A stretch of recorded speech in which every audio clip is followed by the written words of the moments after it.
January 30th, 1944. Southeast of Palau Island, Philippine Sea. 0200 hours.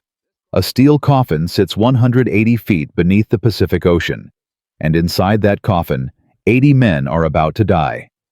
Lieutenant Commander Slade Cutter stands in the conning tower of USS Seahorse, his eyes pressed against the periscope, tracking a Japanese convoy he has been hunting for 80 straight hours without sleep. 3 freighters, 7 escort destroyers, and Cutter has just put 3 torpedoes into the largest target. The stern blows off. The ship goes vertical. 450 Japanese troops scream as they slide into the freezing darkness of the Pacific. Then every single destroyer in that convoy turns toward Seahorse's position. 7 warships, 72 depth charges each, 504 explosions waiting to happen. And here is the statistic that should terrify you. 93% of submarines attacked by multiple destroyers in coordinated depth charge patterns do not survive. Cutter has 8 torpedoes left. His batteries are at 40%. His crew has not slept in 3 days. The destroyers are charging at 35 knots. Seahorse's maximum submerged speed is 9.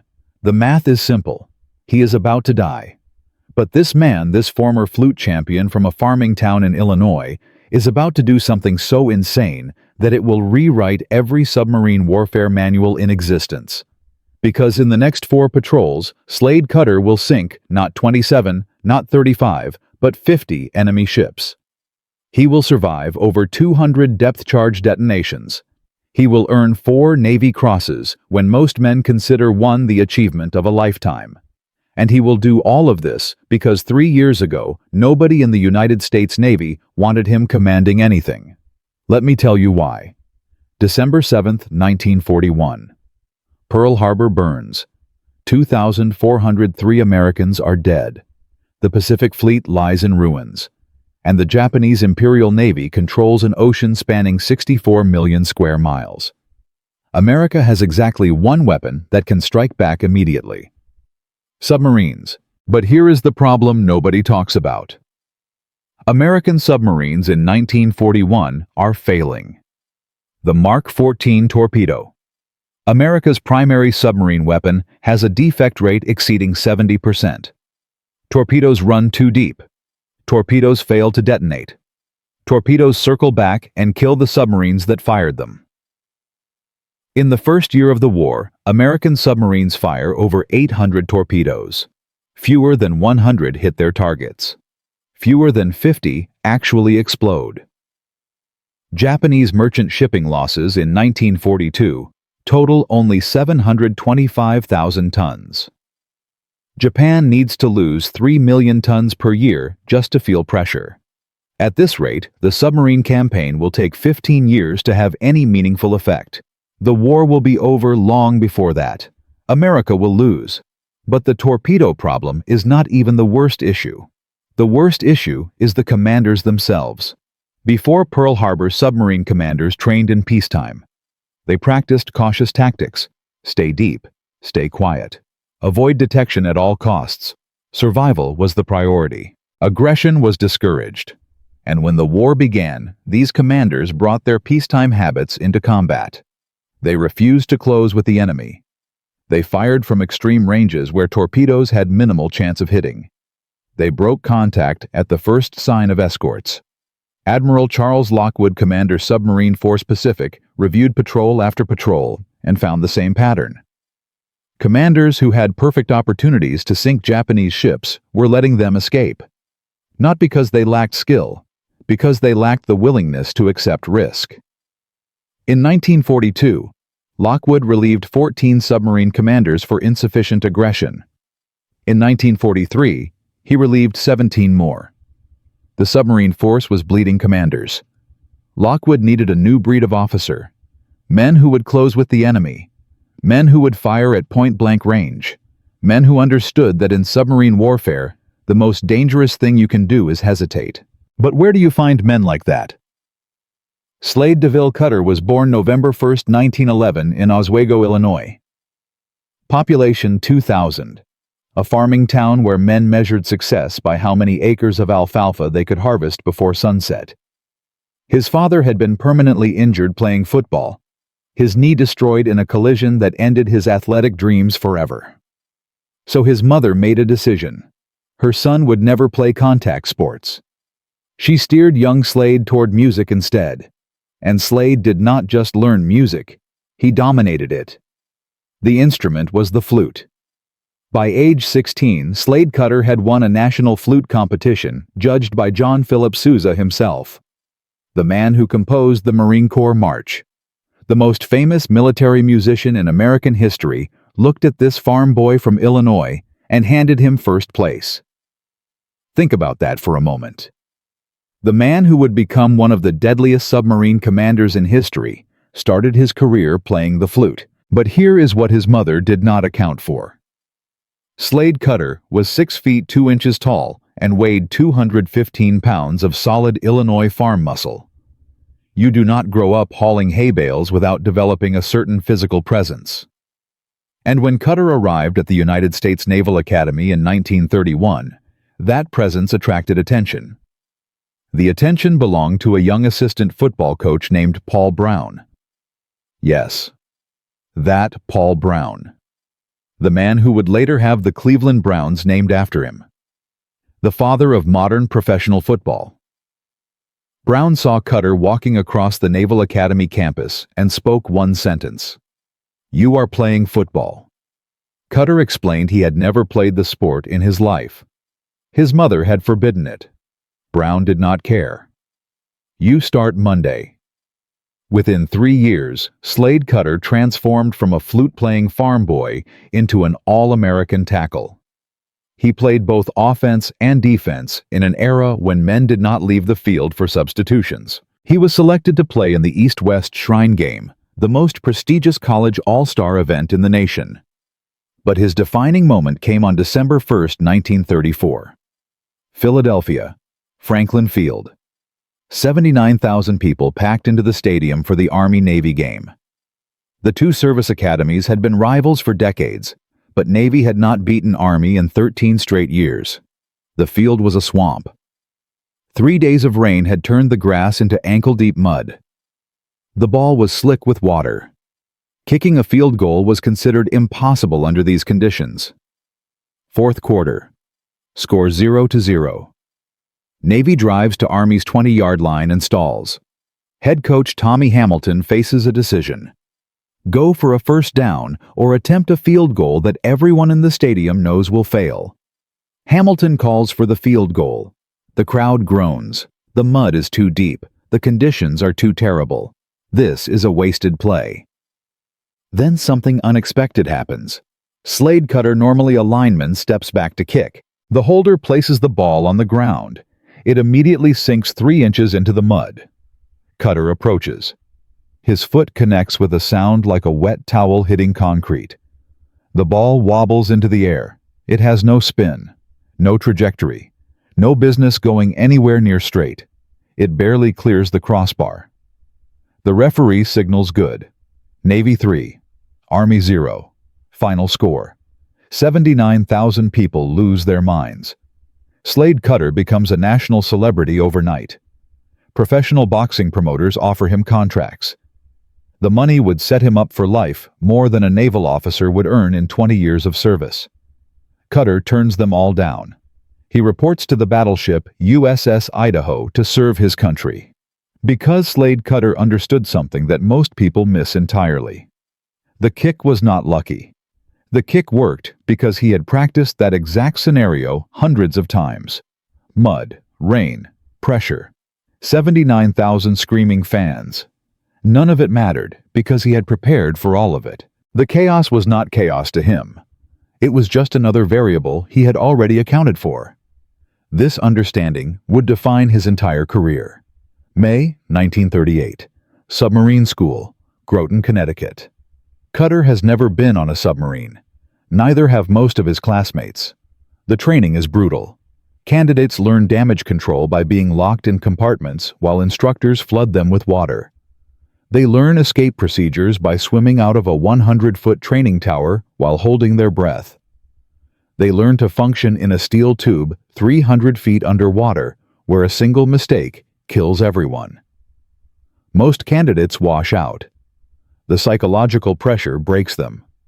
Cutter graduates top of his class, not because he was fearless, because he understood that pressure was just another opponent. Football had taught him that lesson in front of 79,000 people. Submarine school just confirmed it. December 18, 1941, 11 days after Pearl Harbor. Lieutenant Slade Cutter serves as executive officer aboard USS Pompano under Commander Lewis Parks. They are heading to the Marshall Islands on America's first submarine war patrol of the war. 200 miles from Pearl Harbor, a United States patrol plane spots Pompano, mistakes her for a Japanese submarine, and calls in dive bombers from USS Enterprise. 3 bombs detonate within 50 feet of the hull. The explosions rupture Pompano's fuel tanks. Oil streams behind them for 40 miles. A giant arrow pointing directly at their position for every Japanese destroyer in the Pacific. Parks orders them to continue the patrol anyway. They reach Wake Island. Confirm Japanese occupation. Push deeper into enemy waters. At Waje Atoll, they find a 16,000-ton Japanese transport. Parks attacks from 1,200 yards. So close that if the torpedoes detonate prematurely, the explosion will kill everyone aboard Pompano. All 4 torpedoes hit. The transport rolls over and sinks in 4 minutes. Then, a Japanese destroyer appears on the horizon and charges directly at Pompano. Parks orders down the throat. This is the most dangerous attack in submarine warfare. You aim your bow directly at a charging destroyer and fire torpedoes at point-blank range. If you miss, the destroyer rams you. If the torpedoes malfunction and circle back, they kill you. There is no margin for error. Parks fires 2 torpedoes. Both detonate early 50 feet from Pompano's bow. The concussion knocks men off their feet. Light fixtures shatter. The hull groans. Parks fires 2 more. Both miss. The destroyer drops 36 depth charges over the next hour. 1 detonation unseats an engine exhaust valve. The engine room floods. Pompano plunges toward the bottom at 400 feet. Cutter, as executive officer, coordinates the damage control. They blow emergency ballast surface and escape. Barely. Cutter returns to Pearl Harbor having learned the most important lesson of his career. Aggressive action executed perfectly is safer than cautious hesitation. The commanders who hesitated, who waited for better opportunities, who broke contact at the first sign of danger. Those commanders died in ambushes they never saw coming. The commanders who attacked immediately, who closed with the enemy, who forced the battle on their own terms, those commanders chose their fights. And when you choose your fights, you control the outcome. October 1943. Cutter is assigned as executive officer of USS Seahorse under Commander Donald McGregor. First patrol. McGregor makes 2 attacks. Lets multiple convoys pass unmolested, gets depth charged, ruptures his fuel lines, and limps back to Pearl Harbor. Admiral Lockwood reviews the patrol report. He removes McGregor from command for insufficient aggression. October 20th, 1943. Slade Cutter, age 32, assumes command of USS Seahorse. His crew does not know what to expect. They have heard rumors about this all-American football player who kicked a field goal through ankle-deep mud. They have heard he plays the flute. They have heard he turned down professional boxing contracts to serve his country. None of that tells them what kind of commander he will be. They find out on the first day. Cutter gathers the crew in the forward torpedo room and delivers a speech that lasts exactly 47 seconds. Gentlemen, our job is to sink Japanese ships. Not to survive, not to complete patrols, to sink ships. Every ship we sink is a ship that cannot deliver troops to kill American Marines. Every transport we destroy is 500 fewer enemy soldiers on the beaches of whatever island we invade next. Every tanker we send to the bottom is fuel that Japanese aircraft cannot burn, dropping bombs on our carriers. We are not here to be careful. We are here to win. Any questions? No one has questions. But they do not yet believe him. Commanders say things like this all the time. The difference between words and actions usually becomes clear within the first week of patrol. First contact, November 1943. 3 Japanese trawlers off the coast of Japan. Standard doctrine says, submerge and torpedo them. Torpedoes are the safe option. Trawlers are small targets and not worth surfacing for. Cutter surfaces anyway. He orders his deck crew to man the 5-inch gun and sinks all 3 trawlers in 14 minutes using surface gunfire.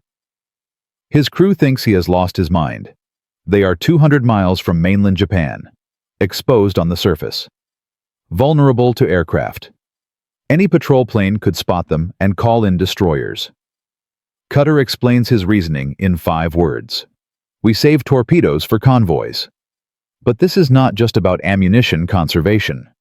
Cutter is teaching his crew something far more important. He is teaching them that aggression works. They had surfaced 200 miles from Japan, engaged the enemy with deck guns, destroyed 3 targets, and survived without a single casualty. The fear that had been drilled into them during peacetime training, the fear that any aggressive action would result in immediate destruction, that fear was false. And Cutter needed his crew to understand that truth before they encountered something far more dangerous than trawlers. Because in 48 hours, they would find a convoy escorted by destroyers. And when 7 warships turned toward Seahorse with 504 depth charges ready to fire, Cutter needed every man aboard to believe that charging directly toward those destroyers was not suicide. It was tactics. But would his crew follow him into a battle that 93% of submarines did not survive? Would they maintain their nerve when depth charges detonated close enough to rupture their eardrums? Would they trust a flute playing football star to outthink an entire Japanese destroyer squadron? In Part 2, we will find out. Because what happens next will change submarine warfare forever. A flute champion from Illinois. An all-American football player who kicked a field goal through ankle-deep mud. A man who turned down professional boxing contracts to command a submarine. In Part 1, you watched Slade Cutter transform from a peacetime officer into the commander of USS Seahorse. You saw him surface 200 miles from Japan and sink 3 trawlers with deck guns, while his crew thought he had lost his mind. You heard his 47-second speech about winning instead of surviving. And you watched him prepare his men for something far more dangerous than anyone expected. But here is what I did not tell you. When Cutter took command of Seahorse, he inherited a crew that had already failed 1 patrol under a cautious commander. These men had been trained to fear depth charges. They had been taught that aggressive tactics meant certain death. And now a football player was asking them to charge toward destroyers instead of running from them. 93% of submarines attacked by multiple destroyers do not survive. Cutter was about to prove that statistic wrong. And this is where everything becomes impossible. November 1st, 1943. Night. Philippine Sea. Seahorse is running on the surface diesels, humming radar sweeping the darkness. The lookout spots smoke on the horizon. Cutter raises his binoculars and counts 17 ships, cargo vessels, troop transports, oilers. And surrounding them like wolves guarding sheep, 6 destroyers and 2 submarine chasers. 8 escort warships, the largest convoy protection Cutter has ever encountered. Standard submarine doctrine is absolute on this point. When facing a convoy with more than 4 escorts, you shadow. You report position. You wait for other submarines to join a coordinated attack. You do not attack alone. Cutter orders battle stations. His executive officer approaches him on the bridge. Skipper doctrine says we should report this convoy and wait for backup.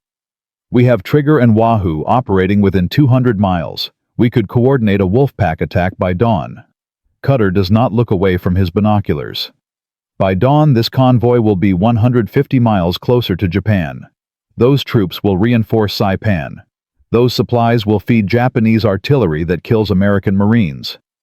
We attack now. But the escorts, sir. 8 warships. If they get a fix on our position, then we make sure they do not get a fix. The executive officer has served on submarines for 6 years. He has never heard a commander talk like this. Every instinct tells him this is suicide. But something in Cutter's voice stops his objection. This is not recklessness. This is certainty. Cutter plots an intercept course. The convoy is zigzagging at 12 knots, changing direction every 8 minutes to throw off torpedo solutions. The escorts are positioned 2,000 yards out from the cargo ships, far enough to detect approaching submarines, close enough to counterattack immediately. There is no gap in the formation, no weakness to exploit. So Cutter creates one.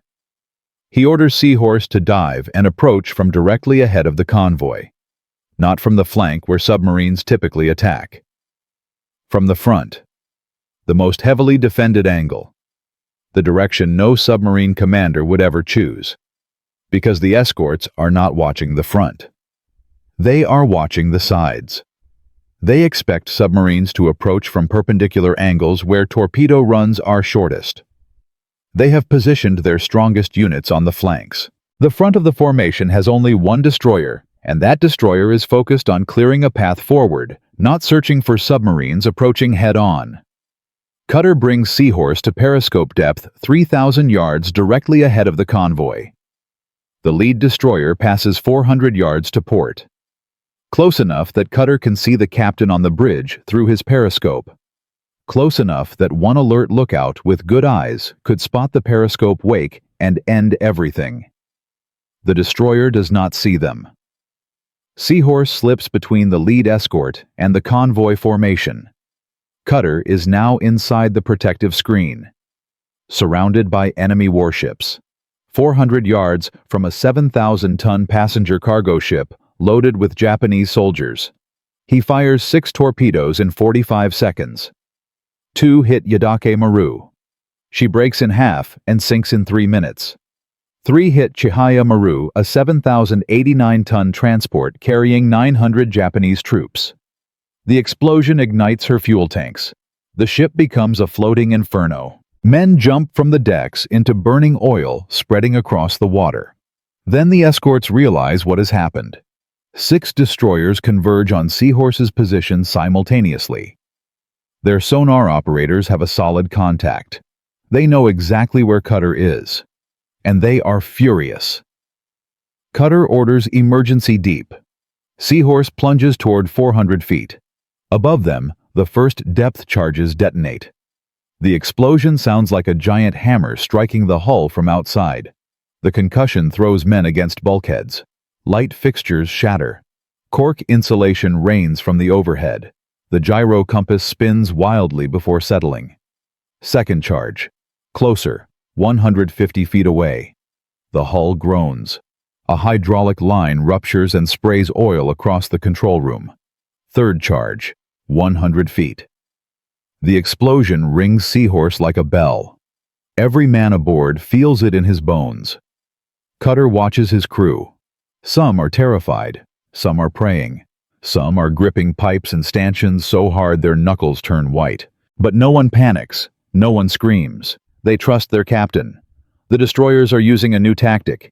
Instead of dropping charges randomly, they are listening with sonar between detonations, tracking Seahorse's movement, then dropping charges in a shrinking spiral pattern designed to force the submarine toward the center, where concentrated explosions will crush the hull. Standard doctrine says, go deep and go quiet. Drift. Hope the destroyers lose contact. Pray. Cutter has a different idea. He orders flank speed directly toward the nearest destroyer. His diving officer thinks he has misheard. Toward the destroyer, Sir, flank speed. Now. Seahorse accelerates to 9 knots, closing the distance to a warship that is actively trying to kill them. The crew does not understand. Every instinct says, run away. Every training manual says evade. Charging toward a destroyer dropping depth charges is not a tactic. It is suicide. But Cutter has done the math. Destroyers cannot drop depth charges directly beneath their own hull. The explosions would damage their ship. There is a dead zone under every destroyer, a cylinder of relative safety, approximately 50 yards in diameter, where depth charges cannot reach. Cutter is steering Seahorse into that dead zone. The sonar operator calls out ranges, 800 yards, 600, 400. The destroyer hears Seahorse accelerating and turns to ram. If Cutter times this wrong, 200 tons of steel will slice through Seahorse's pressure hull. 300 yards, 200 yards. The destroyer is directly above them now. Cutter orders all stop. Seahorse goes silent, drifting in the dead zone, while the destroyer passes overhead. Propeller noise fills the submarine. The churning of screws sounds like thunder. The destroyer drops 6 depth charges. All 6 detonate 200 feet away from Seahorse. Too far to cause critical damage. Cutter's gamble worked. But he is still surrounded by 5 other destroyers, and his batteries are now at 23%. He cannot maintain flank speed. He cannot run. He cannot fight. So he does the one thing no submarine commander has ever attempted. He stops completely. All stop. Neutral buoyancy. 0 propeller noise. Seahorse becomes a steel statue suspended in the Pacific Ocean. No movement. No sound. Nothing for sonar to detect except the hull itself. For 45 minutes, the destroyers circle above searching. Their sonar pings echo through Seahorse's compartments. Each ping is a question. Each silence after is relief. The crew barely breathes. Then the destroyers make a fatal mistake. They assume Seahorse is dead, crushed by their depth charges, sinking toward the bottom. They break off the search to rejoin the convoy. Cutter waits 20 more minutes. Then he surfaces. It is still daylight. Surfacing 50 miles from a Japanese airbase with destroyers within radar range is the most dangerous thing a submarine can do. But Cutter's batteries are at 11%. If he does not charge now, Seahorse becomes a tomb. The diesels roar to life. Batteries begin charging.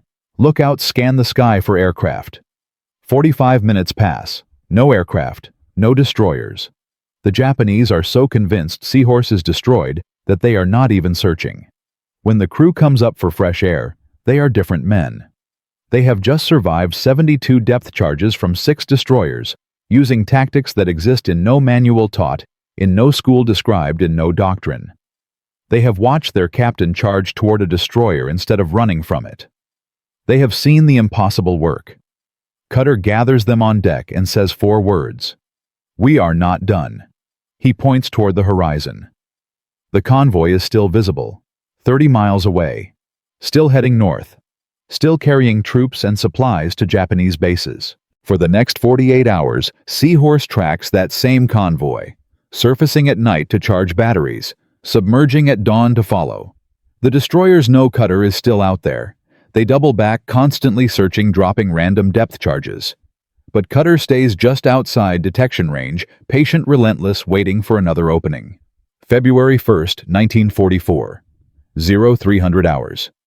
The convoy enters the Luzon Strait. Shallower waters. Less room to maneuver. The destroyers are tired. Their crews have been at battle stations for 3 days. Their vigilance is slipping. Cutter sees his moment. He closes to 2,000 yards and fires 8 torpedoes at the 2 remaining freighters. The first salvo misses. The destroyers charge. Cutter fires his last 2 torpedoes from the stern tubes as he dives. Both hit. Toei Maru, 4,004 tons, explodes. Her cargo is aviation gasoline.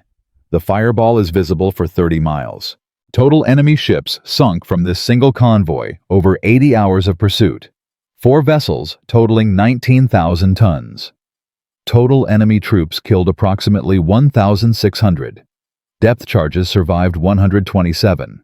When Seahorse limps back to Pearl Harbor on February 16, 1944, Admiral Lockwood is waiting on the dock. He reads the patrol report 3 times. He asks Cutter one question. "How the hell are you still alive?"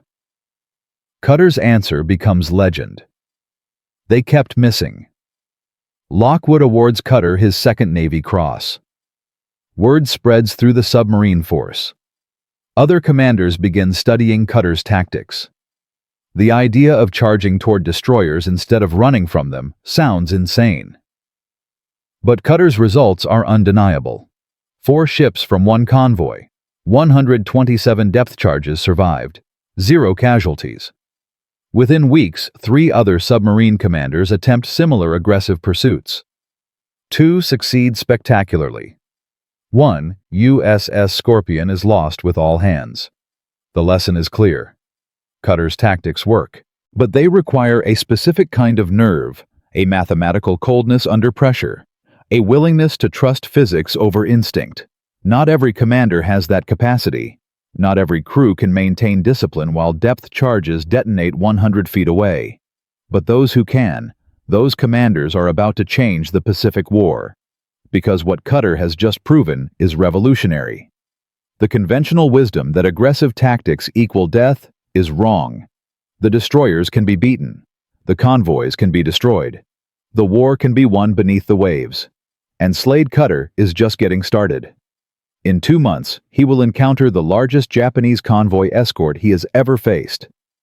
9 destroyers, 15 cargo ships, 40,000 tons of supplies heading to reinforce Saipan before the American invasion.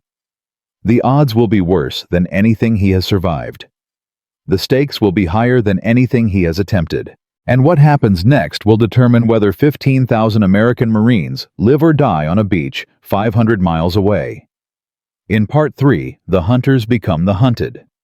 And Slade Cutter will prove that 50 ships is not a legend. It is a number. A flute player from Illinois became the deadliest submarine commander in the Pacific. In Part 1, you watched Slade Cutter take command of USS Seahorse and teach his crew that aggression beats caution. In Part 2, you saw him track a Japanese convoy for 80 hours, survive 127 depth charges, and sink 4 ships while surrounded by 6 destroyers, using tactics that existed in no manual. Word spread through the submarine force like fire through dry grass. Other commanders began studying Cutter's patrol reports. They analyzed his approach angles. They memorized his timing. They practiced charging toward destroyers instead of running from them. But the Japanese Navy was learning too. By March 1944, Japanese convoy commanders had received new orders from Tokyo. American submarines were becoming more aggressive. Escort formations must adapt. Depth charge patterns must change. And any submarine that penetrated a convoy screen must be hunted until destroyed, regardless of cost. The kill rate for American submarines attacking heavily escorted convoys had been 7% in 1942. By early 1944, it had dropped to 4%. The Japanese were getting better at killing submarines, and Slade Cutter was about to sail directly into their improved defenses. April 8, 1944. Seahorse departs Pearl Harbor for her 4th war patrol. Destination waters off Guam and Saipan. Intelligence indicates massive Japanese convoy activity. Tokyo is desperate to reinforce the Mariana Islands before the inevitable American invasion. Every transport that reaches Saipan means more troops defending those beaches. Every tanker that arrives means more fuel for Japanese aircraft. Every cargo ship that docks means more ammunition for Japanese artillery. Admiral Lockwood gives Cutter simple orders. Stop those convoys, by any means necessary. But Cutter faces a problem he has never encountered before. The Japanese have changed their tactics specifically because of submarines like Seahorse. Convoy escorts now operate in groups of 8 to 12 destroyers instead of 5 to 7. They use overlapping sonar coverage that eliminates the gaps Cutter exploited before. They drop depth charges in coordinated patterns, calculated by mathematicians in Tokyo to maximize kill probability. And they have deployed a new weapon aircraft equipped with magnetic anomaly detectors that can locate submerged submarines from 500 feet altitude. The old tactics will not work anymore. Cutter needs new ones. April 9th. 0300 hours. Seahorse is running on the surface 200 miles west of Guam when radar picks up a contact. Cutter raises his binoculars and counts 15 ships. Cargo vessels, troop transports, tankers, and surrounding them 9 destroyers in a formation he has never seen before. The destroyers are not positioned in a simple perimeter. They are arranged in 3 concentric rings. The outer ring sweeps for submarines at 4,000 yards. The middle ring provides backup at 2,000 yards. The inner ring stays close to the convoy, ready to counterattack any submarine that penetrates the first 2 layers. This formation has no gaps, no weaknesses, no approach angle that does not require passing through at least 2 destroyer screens. Cutter's executive officer studies the formation through his own binoculars. Skipper, this is different. We cannot get inside that screen without being detected. Cutter does not respond immediately. He watches the convoy for 15 minutes. Timing the zigzag pattern. Counting the seconds between destroyer sweeps. Looking for something no one else can see. Then he smiles. The middle ring. Watch the 3rd destroyer from the left. The executive officer watches. At first he sees nothing unusual. Then he notices it. Every 12 minutes when the convoy changes course, that destroyer takes 90 seconds longer than the others to reposition. The gap is tiny. Maybe 400 yards, maybe 45 seconds of opportunity. That is where we go in. Sir, 45 seconds is not enough time to penetrate and fire. We do not fire during the gap. We use the gap to position ourselves inside the middle ring. Then we wait. When the convoy zigzags again, we will be inside their formation. Close enough to shoot. Close enough that their own depth charges become a danger to their own ships. The plan is insane. It requires threading Seahorse through a 400-yard gap while destroyers pass on both sides. It requires hiding inside an enemy formation for 12 minutes without being detected. It requires perfect timing, perfect silence, and perfect nerve. Cutter orders battle stations. 0347 hours. Seahorse submerges to periscope depth. The convoy is 6,000 yards ahead. The outer destroyer ring passes overhead. Sonar pings echo through the hull. The operators do not detect Seahorse. Cutter has positioned his boat in the acoustic shadow of a thermal layer, a band of colder water that bends sonar waves away from the submarine. 0359 hours. The convoy changes course. The gap appears. Cutter orders flank speed. Seahorse surges forward at 9 knots. The middle ring destroyers are repositioning. For 45 seconds, there is a hole in their coverage. Seahorse races through it. 0400 hours. The gap closes. Destroyers pass within 200 yards on both sides. Their propeller noise fills the submarine. Every man aboard holds his breath. The destroyers do not detect them. Seahorse is now inside the middle ring, surrounded by Japanese warships. 1,400 yards from the convoy's largest target, the converted submarine tender, Aratama Maru, 6,584 tons loaded with torpedoes and ammunition destined for Japanese submarine bases. Cutter waits. The convoy zigzags again at 0412 hours. When the ships turn, Aratama Maru's broadside is exposed. Cutter fires 4 torpedoes. 2 hit. The explosion is unlike anything his crew has witnessed. Aratama Maru is carrying 200 torpedoes. When Cutter's weapons detonate her ammunition storage, the secondary explosion generates a shockwave that travels through the water at 3,400 miles per hour. The blast wave strikes 2 nearby freighters hard enough to rupture their hulls below the waterline. 3 ships. 2 torpedoes. 12,000 tons destroyed in 4 seconds. The destroyers go berserk. 9 warships converge on the explosion zone. Depth charges rain down. But they are dropping charges where Aratama Maru exploded, not where Seahorse is. Cutter has already moved 800 yards away, using the chaos and noise to mask his escape. Over the next 6 hours, the destroyers drop 89 depth charges. None come within 300 yards of Seahorse. When Cutter surfaces that night to charge batteries, his crew is euphoric. But Cutter is not satisfied. He has neutralized 3 ships. There are still 12 more in that convoy. He follows them for another 48 hours. April 11th, 2200 hours. The convoy has lost 3 destroyers to escort other damaged ships back to port. Only 6 escorts remain. Cutter attacks again. He fires 6 torpedoes at Mimasaka Maru, 4,667 tons. 3 hit. She sinks in 7 minutes. April 14th. The same convoy, now reduced to 11 ships, and 5 escorts, passes within radar range of Seahorse again.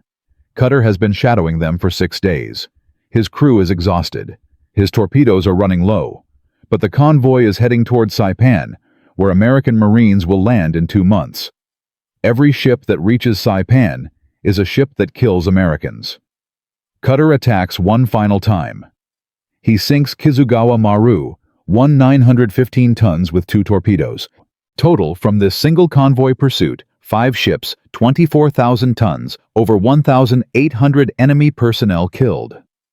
More importantly, the 200 torpedoes aboard Aratama Maru will never arm Japanese submarines. The fuel aboard the tankers will never power Japanese aircraft. The troops aboard the transports will never defend Saipan's beaches. But Cutter is not done with this patrol. April 20th. Seahorse is serving as lifeguard for American carrier airstrikes on Saipan. Her mission is to rescue downed pilots. Boring work compared to convoy hunting. Then, lookouts spot something unexpected. A submarine. On the surface. 800 yards away. Japanese submarine, I-174, returning from a patrol, has surfaced to charge batteries without checking for American presence. Cutter has perhaps 30 seconds before I-174 submerges. He fires 2 torpedoes down the throat. Both hit. I-174 breaks in half and sinks in 40 seconds. She becomes one of only 7 Japanese submarines destroyed by American submarines during the entire Pacific War. April 27th. Another convoy. Another attack. Akigawa Maru, 244 tons, goes down with 3 torpedo hits. Seahorse returns to Pearl Harbor on May 4, 1944. In 27 days, Cutter has sunk 7 ships totaling over 32,000 tons, plus 1 enemy submarine. He has survived over 150 depth charges. He has proven that the new Japanese defensive tactics can be beaten. Admiral Lockwood awards Cutter his 3rd Navy Cross. But the real impact of Cutter's 4th patrol is not measured in tonnage. It is measured in what did not happen. When American Marines landed on Saipan on June 15, 1944, Japanese defenders reported critical shortages. Not enough torpedoes for their submarines. Not enough fuel for sustained air operations. Not enough troops to man all defensive positions. Japanese commanders blamed supply failures. They blamed the convoy system. They blamed bad luck. They did not know that a single submarine commander from Illinois had systematically destroyed their reinforcement convoys for 3 straight months. Cutter's 5th patrol begins June 1, 1944. The invasion of Saipan is 2 weeks away. Every submarine in the Pacific is hunting Japanese shipping. But Cutter draws a different mission. Scout the Philippine Sea. Find the Japanese fleet. Report their position. On June 15th, while American Marines storm Saipan's beaches, Cutter spots smoke on the horizon. He closes to investigate. What he sees stops his heart. 6 aircraft carriers, 4 battleships, 5 heavy cruisers, dozens of destroyers. Admiral Jisaburo Ozawa's entire mobile fleet. 55 warships, 430 aircraft. The largest Japanese naval force assembled since Midway. And they are heading directly toward the American invasion fleet at Saipan. Cutter cannot attack. There are too many escorts. Any approach would be suicide. But he can do something more important. He gets off a contact report. Position. Course. Speed. Composition. Everything Admiral Raymond Spruance needs to intercept. Spruance redirects his carriers.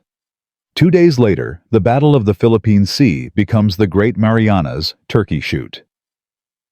American pilots destroy 330 Japanese aircraft in a single day. 3 Japanese carriers are sunk.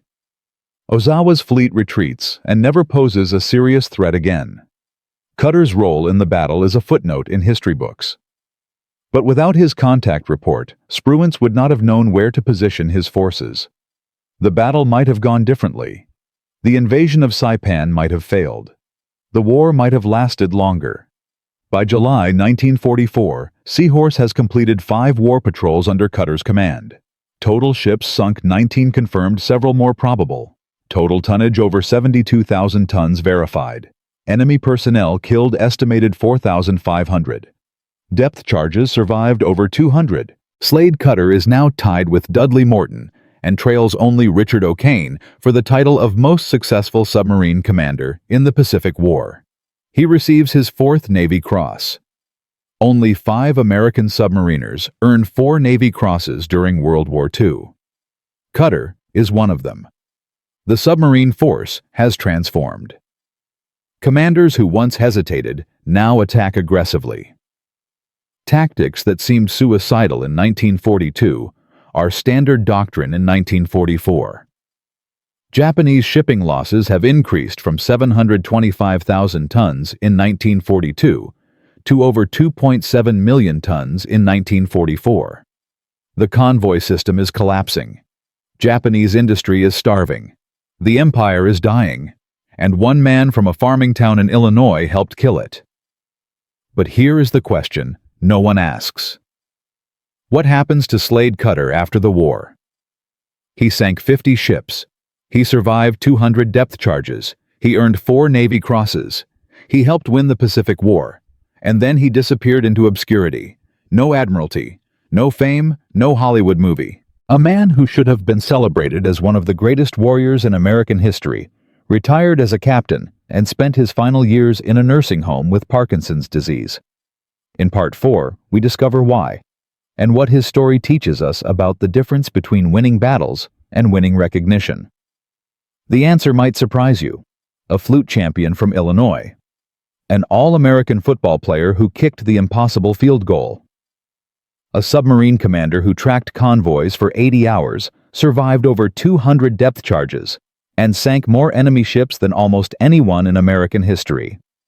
In Part 1, you watched Slade Cutter transform from a peacetime officer into the commander of USS Seahorse. In Part 2, you saw him develop tactics so aggressive that other commanders thought he was insane. In Part 3, you witnessed those tactics destroy Japanese shipping at a rate that helped starve an empire. 19 confirmed ships. Over 72,000 tons. 4 Navy Crosses. A record that placed him among the 3 deadliest submarine commanders of World War II. But here is what the history books do not tell you. Slade Cutter never became an admiral. He never received the Medal of Honor. He never had a ship named after him during his lifetime. He retired as a captain and spent his final years in a nursing home, his hands trembling from Parkinson's disease, watching younger officers who had accomplished far less receive far more recognition. This is the twist no one expects. Because sometimes winning the war is not enough. When Japan surrendered on September 2, 1945, Slade Cutter was commanding USS Requin, a brand new submarine that had arrived at Pearl Harbor just 2 weeks before the atomic bombs fell. He never fired a torpedo from Requin. The war ended before he could complete a single combat patrol in his new command. For most officers, this would have been a relief. Survival. Victory. Home. For Cutter, it was unfinished business. He had spent 3 years perfecting the art of killing enemy ships. He had developed tactics that other commanders studied like scripture. He had proven that aggressive action executed with precision was safer than cautious hesitation. And now suddenly, there were no more ships to sink. The transition to peacetime was brutal for men like Cutter. In war, aggression was rewarded. Initiative was celebrated. Results mattered more than politics. But in peacetime, the Navy reverted to its traditional culture. Promotion depended on connections. Advancement required playing the game. Success meant knowing whose hand to shake and whose ego to flatter. Slade Cutter did not play games. He commanded the heavy cruiser USS Northampton, after the war flagship of the United States Second Fleet. He served with distinction. His fitness reports were excellent. His superiors praised his leadership. But when promotion boards met to select new admirals, Cutter's name was passed over. Again, and again, and again. The official reasons were never stated, but the unofficial reasons were well known throughout the Navy. Cutter spoke his mind. He disagreed with superiors publicly when he thought they were wrong. He refused to cultivate political relationships. He believed that performance should speak for itself. In the peacetime Navy, performance was not enough. In 1958, Cutter was assigned as athletic director of the United States Naval Academy. It was a prestigious position, but it was also a signal. He would not be commanding fleets. He would not be making strategy. He would be organizing football games and track meets. The irony was perfect and painful. The man who had used football mentality to revolutionize submarine warfare was now managing actual football. Cutter served as athletic director until 1962. He retired from the Navy in 1965 with the rank of captain. Not rear admiral, not vice admiral. Captain. He moved to Annapolis, Maryland and lived quietly. He rarely spoke about his war record. When reporters occasionally sought him out for interviews about submarine warfare, he gave brief, modest answers. He deflected praise. He credited his crew. He made his accomplishments sound routine. But his legacy was anything but routine. The tactics Slade Cutter developed aboard Seahorse did not die when the war ended. They evolved. They spread. They became the foundation of modern submarine warfare doctrine. The concept of aggressive pursuit, tracking a target for days instead of hours, waiting for the perfect moment to strike, that concept became standard practice for American attack submarines during the Cold War. When USS Nautilus, the world's first nuclear submarine, began operations in 1954, her commanders studied Cutter's patrol reports. When American submarines shadowed Soviet ballistic missile submarines throughout the 1960s and 1970s, they used techniques Cutter had pioneered. The idea of charging toward a threat instead of running from it, the counterintuitive tactic that saved Seahorse from 127 depth charges, that idea influenced anti-submarine warfare training for decades. American destroyer captains learned to expect aggressive submarine commanders. They developed new tactics specifically to counter the Cutter approach. And the mathematical precision Cutter brought to combat the cold calculation of risk versus reward, the understanding that apparent recklessness could actually be safer than apparent caution, that philosophy shaped American military thinking far beyond submarines. During the Vietnam War, American fighter pilots adopted similar principles. The old doctrine of cautious engagement gave way to aggressive tactics that accepted higher short-term risk for better long-term survival rates. The Navy's Top Gun School, established in 1969, taught the same fundamental lesson Cutter had demonstrated in 1944. Attack. Press the advantage. Make the enemy react to you. By the time of the Gulf War in 1991, American military doctrine had fully embraced the Cutter philosophy. Speed, aggression, initiative. The overwhelming success of Operation Desert Storm owed something to a submarine commander who had retired 26 years earlier. The numbers tell the story. American submarines sank approximately 1,300 Japanese merchant ships during World War II, totaling over 5 million tons. They destroyed 200 warships, including 8 aircraft carriers and 11 cruisers. They cut Japan's oil imports by 90%. They starved Japanese industry of raw materials. They made the naval blockade that ended the war possible. Slade Cutter personally accounted for 19 of those ships and over 72,000 tons. His tactics adopted by other commanders contributed to hundreds more. But the lesson of Cutter's career is not about tonnage or tactics. The lesson is about institutions and innovation. Every military organization faces the same problem. In peacetime, cautious officers rise through the ranks. They follow procedures. They avoid controversy. They make excellent bureaucrats. But when war comes, bureaucrats get people killed. The skills that succeed in peacetime political sensitivity, risk aversion. Consensus building those skills are liabilities in combat. The American submarine force in 1941 was led by cautious officers. They had spent 20 years following peacetime procedures. When war came, they hesitated. They fired from extreme ranges. They broke contact at the first sign of danger. And they failed. Admiral Lockwood recognized the problem. He relieved 30 commanders for insufficient aggression between 1942 and 1944. He promoted officers like Cutter, who understood that war requires different skills than peace. But when the war ended, the Navy reverted to type. The aggressive commanders who had won the war were gradually replaced by the cautious administrators who thrive in peacetime. Cutter, who had been perfect for war, was wrong for peace.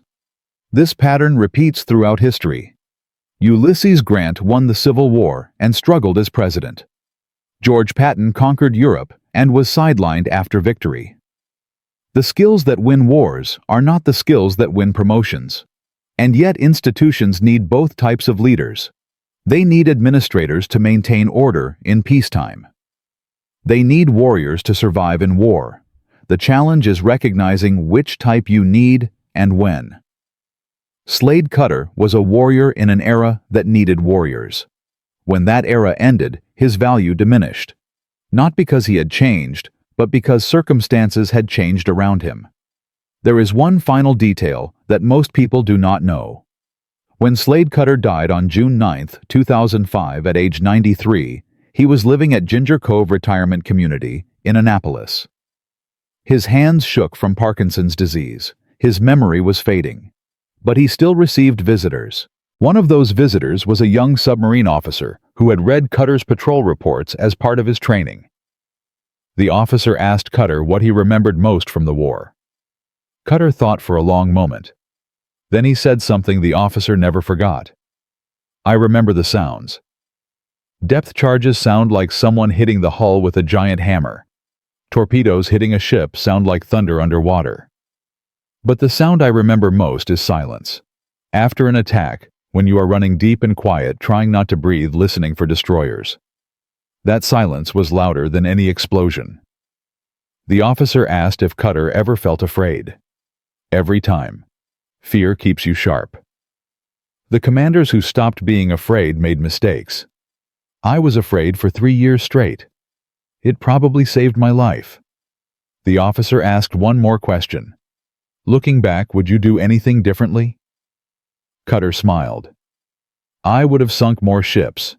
He died 3 months later. His headstone at the United States Naval Academy Cemetery lists his rank, his dates of service, and 4 words. 4 Navy crosses. No mention of the 19 ships. No mention of the 80-hour chase. No mention of the 200 depth charges. No mention of the tactics that changed submarine warfare forever. Some things do not fit on headstones. In 2000, 5 years before his death, the Navy finally honored Cutter appropriately. The guided missile destroyer USS Cutter was commissioned with his name. His wife Fran, who had sponsored Seahorse 55 years earlier, sponsored this ship as well. She was 89 years old. She died 2 years later. The ceremony was small. Most Americans had never heard of Slade Cutter. Most never would. But every submarine officer who studied at the Naval Academy walked past his name in Memorial Hall. Every attack submarine commander who tracked an enemy vessel for days instead of hours was using his tactics. Every military strategist who argued that aggressive action could be safer than cautious defense was echoing his philosophy. From a flute-playing farm boy to the second deadliest submarine commander in American history. From a man who kicked a field goal through ankle-deep mud to a warrior who charged toward destroyers instead of running from them. From an officer who refused to play political games to a legend whose tactics are still studied 80 years later. Slade Cutter proved that the most dangerous thing you can do in a fight is hesitate. He proved that courage is not the absence of fear, but the decision to act despite it. He proved that institutions often fail to recognize their greatest assets until those assets are gone. And he proved that some men are built for war in ways that peace can never accommodate. 19 ships, 72,000 tons, 4 Navy crosses, over 200 depth charges survived, 1 submarine commander who changed everything. That is the legacy of Slade DeVille Cutter. If you know another story of an ordinary person whose crazy idea changed military history, share it in the comments. These stories deserve to be remembered. Because Cutter's final lesson is the most important one. Some people wait their whole lives for the right opportunity. Slade Cutter spent his life creating them. And when 50 destroyers chased him across the Pacific, he turned around and sank their convoys anyway. Because that is what you do when you are Slade Cutter. You play to win.